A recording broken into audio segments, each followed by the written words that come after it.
Hi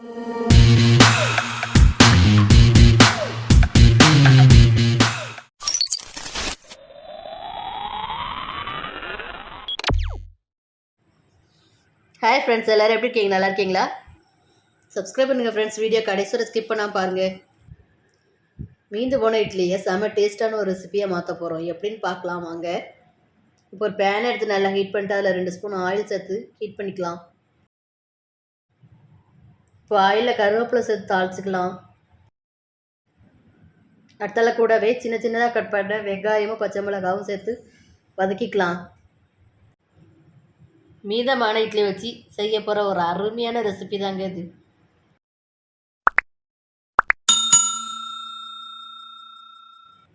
வெங்காயம் ஓரளவுக்கு வதங்கி வந்த பிறகு சின்ன சின்னதாக கட் பண்ண தக்காளியும் சேர்த்து கூடவே சேர்த்து வதக்கிக்கலாம்.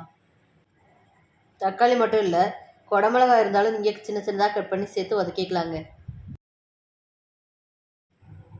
தக்காளியும் நல்லா வெந்து குழஞ்சி வந்துருச்சு. அடுத்ததாக கூட 2 முட்டை உடச்சி ஊற்றிக்கலாம். மீதமான இட்லிக்கு தக்கன நீங்கள் முட்டை சேர்த்துக்கோங்க.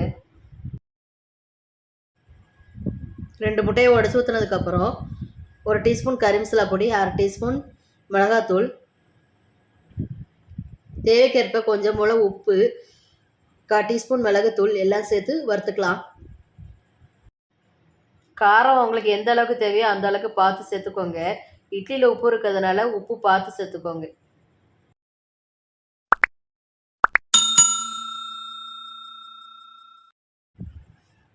முட்டை ஓரளவுக்கு வெந்து வந்த பிறகு மீதமான இட்லியை கையால் நல்லா உதுத்து விட்டு முட்டை கூட சேர்த்துக்கலாம். இட்லி எல்லாம் சேர்த்த பிறகு முட்டையோட நல்லா மிக்ஸ் ஆகிற அளவுக்கு நல்லா மிக்ஸ் பண்ணி கொடுங்க.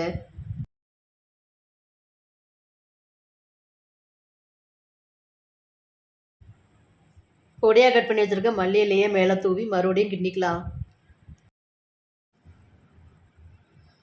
ஃப்ரெண்ட்ஸ், லெஃப்ட் ஓவர் இட்லி வச்சு நீங்கள் இதை மாதிரி செஞ்சு கொடுத்தீங்கன்னா இட்லி மீதி ஆயிடுச்சு நீங்கள் கவலைப்பட தேவையே இல்லை. குழந்தைங்க விரும்பி சாப்பிடுவாங்க. அந்த அளவுக்கு டேஸ்ட்டாக இருக்கும். ஃப்ரெண்ட்ஸ், இந்த வீடியோ உங்களுக்கு பிடிச்சிருந்தா லைக் பண்ணுங்கள், கமெண்ட் பண்ணுங்கள், ஷேர் பண்ணுங்கள். மறக்காமல் சப்ஸ்கிரைப் பண்ணுங்கள்.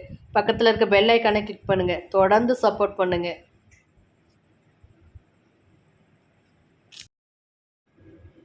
தேங்க்யூ.